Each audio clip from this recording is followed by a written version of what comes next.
Bonjour tout le monde, on est de retour avec une petite vidéo drama. Comme ça fait un petit moment que j'ai pas fait de vidéo à ce sujet, comment vous dire que ma liste c'est vraiment rallongée. Du coup je me suis dit qu'il était temps de refaire un petit top 5 de tous les dramas que j'ai vus, puisque voilà, depuis le temps j'en ai regardé 20. Les dramas que j'ai vus sont Hwarang, Kill Me Heal Me, Institut Morim, Reply 1994, Reply 1997, Fight for My Way, Healer, In Need of Romance 2012, Suspicious Partner, The Best Hit, ou Hit the Top, Bride of the Water God, To the Beautiful You, School 2015, Sassy Go Go, Splash Splash Love, Age of Youth 2, Manhole et Coffee Prince. On commence par le cinquième que je vous conseille fortement, que j'ai regardé cet été, qui est sorti aussi cet été, qui s'est fini fin août, c'est The Bride of the Water God. On parle de Nam Joo-hyuk là-dedans. Cet acteur déjà je le kiffais parce que je l'avais vu dans plusieurs dramas avant, comme Weightlifting Fairy Kim Bok-joo. Parlons-en. Il était déjà très canon là-dedans, mais il faisait encore jeune. Genre il jouait un étudiant. C'était ses premiers amours, tout ça, tout ça. Là, mais mon dieu, le gars est ultra canon. Oh les gars, le changement est radical, hein, et je trouve qu'il a très bien joué, puisque justement, comparé à Weightlifting Kim Bok-joo, il joue un complet personnage différent. C'était pas du tout français ce que je voulais dire, mais vous avez compris. Donc hors Nam Joo-hyuk qui joue Habek, vous avez Shin Se-kyung qui joue Soa, vous avez Gong Myung qui joue Byriam.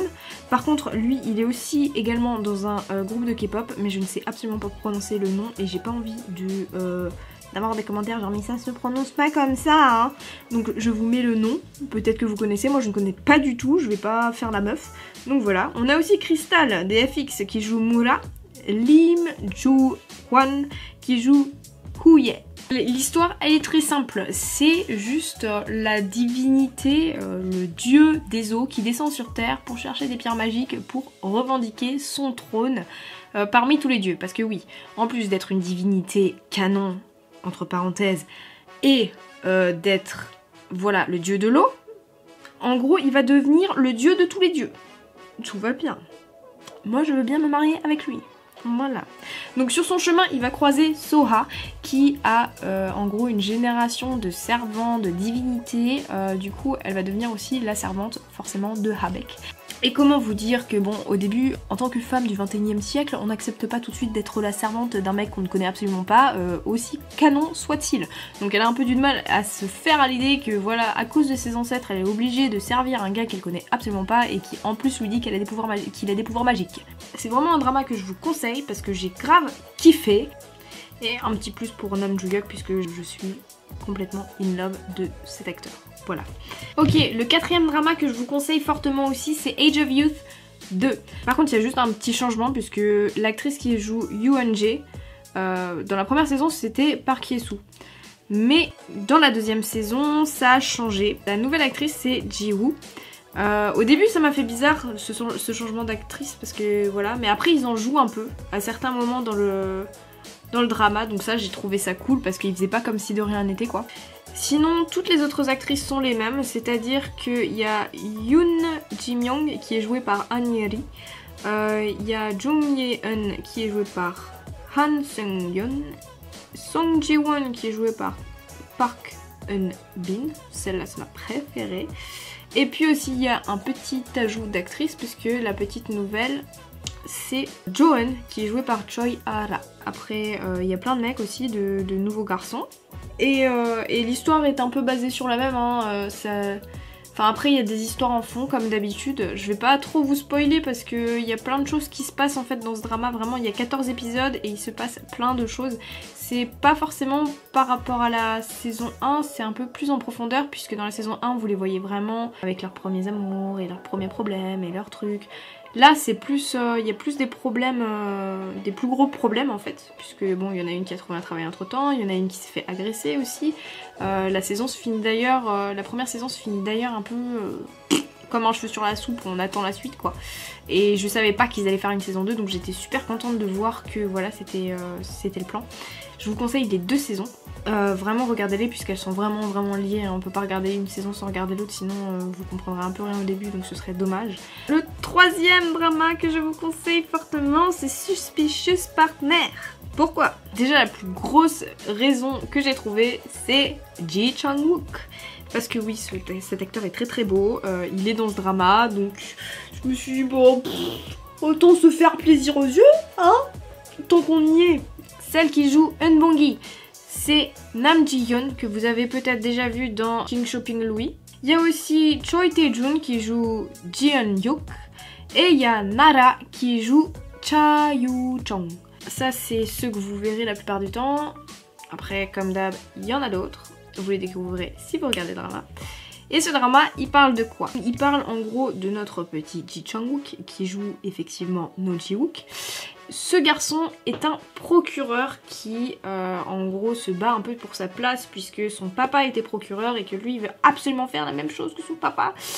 Et sur sa route tombe la petite Eun-bong-gi qui est en train de faire ses études pour devenir avocate et il lui arrive un petit malheur puisque elle est accusée du meurtre de son ancien petit ami. C'est embêtant. Et en fait, comme elle avait croisé le procureur avant, bah forcément il l'a un peu aidé, comment vous dire. Et il se passe plein de choses là-dedans par rapport au meurtre, par rapport aux histoires d'amour. C'est un peu la mode en ce moment, j'ai l'impression, dans les dramas, de parler de justice, de loi, de tout ça. Donc je pense que c'est un des premiers. Il y avait déjà quand même Strong Woman qui parlait un peu de ça, genre meurtre, tout ça. Mais ouais, c'est souvent... Enfin, je sais pas, en ce moment j'ai l'impression qu'il y a beaucoup de procureurs, d'avocats, de policiers, de trucs comme ça, ils aiment bien. En tout cas, j'ai kiffé. C'est un drama qui a 40 épisodes quand même, mais les épisodes durent 35 minutes, donc c'est un peu mieux quand même. Après, ce n'est que mon avis. Je veux faire quand même un petit point sur le méchant de l'histoire, qui est Dong-ha, et il joue Jong Young-soo. Cet acteur est très bon. Franchement, en regardant le drama, j'étais choquée, parce que vraiment... Il joue très bien, il joue très bien les méchants, je l'ai détesté, j'ai pris pitié de lui à certains moments, j'hésitais sur mon sentiment pour lui, mais en tout cas c'est un très bon acteur. Et rien que pour ça je vous conseille vraiment le drama pour l'intrigue, parce que l'intrigue est vraiment bien aussi. En 2e position, je vais vous donner The Best Hit, ou Hit the Top. Je trouve qu'on n'a pas assez parlé de ce drama, je l'ai trouvé vraiment bien personnellement. Je trouve que voilà, il est un peu sous-coté quoi.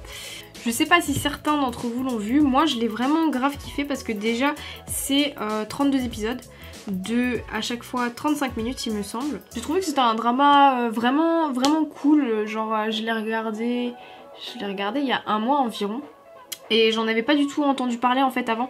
Je l'ai vraiment découvert par hasard et je me suis dit putain ça a l'air cool et tout. Comme acteur, on a Yoon Si-yoon qui joue Yoo Yeon-jae. On a Kim Min-jae qui joue Lee Ji-hoon.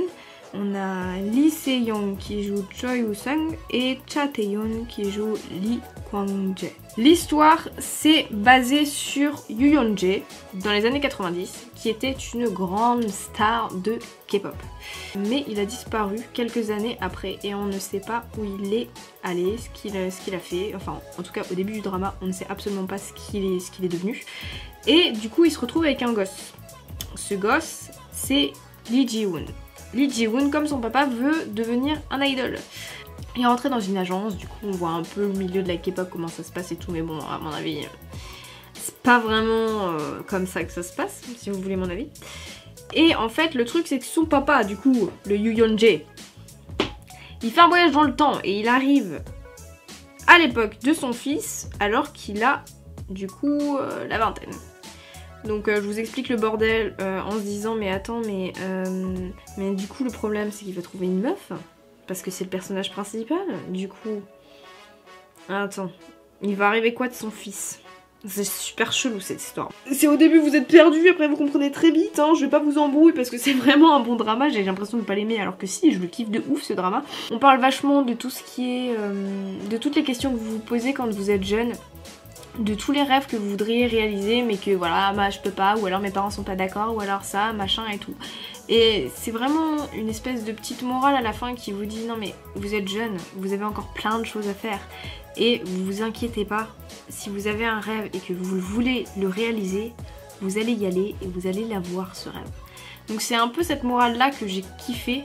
Or le fait que voilà c'était un drama qui était vachement drôle, qui était vachement basé sur l'humour et un peu sur le fantastique vu qu'il retournait dans le passé, il allait dans le futur et tout ça, c'était vachement marrant. C'est un peu la morale là de ce drama que j'ai vraiment kiffé et que c'est pour ça que je vous conseille de le regarder puisqu'il est vraiment cool.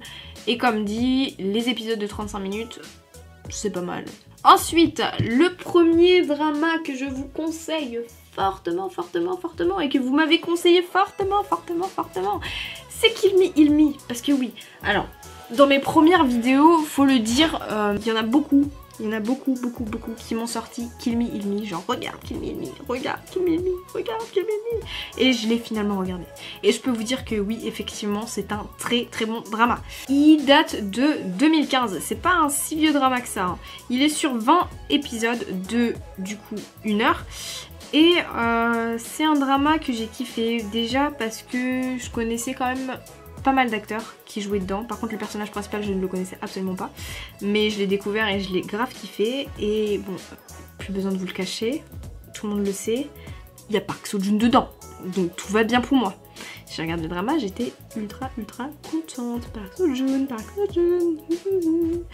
Donc on y va, les acteurs sont Ji-sung qui joue Cha Do-yeon et qui joue un peu plus de personnages, mais je vous expliquerai après pourquoi.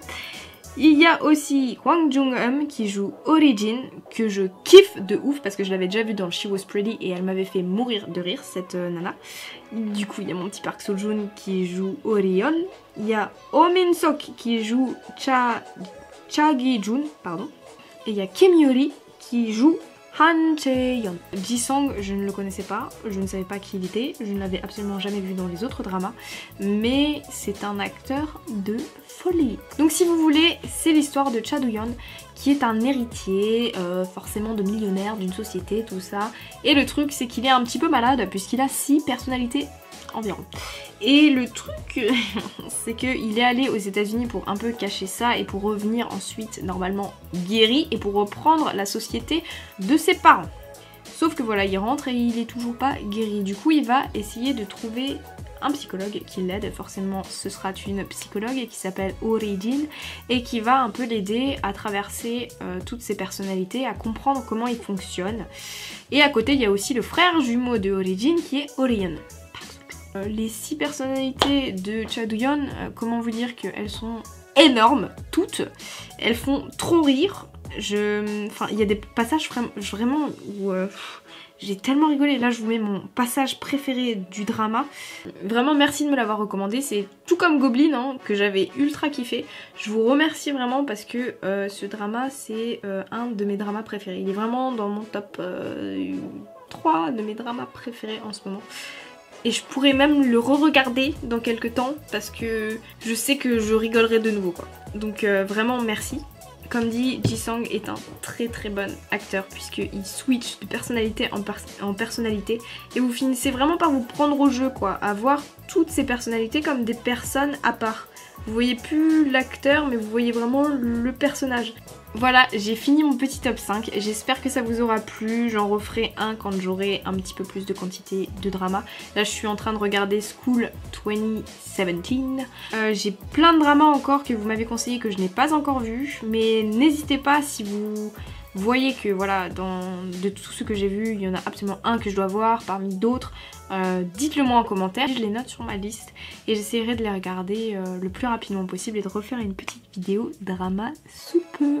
On se voit la semaine prochaine, j'espère que vos vacances vont bien se finir, profitez de vos derniers jours, on revient très bientôt avec une nouvelle vidéo, du coup je vous fais plein de bisous. Je vous conseille d'aller checker notre Instagram et notre Twitter si c'est pas déjà fait. Et je vous dis à la semaine prochaine. La bise!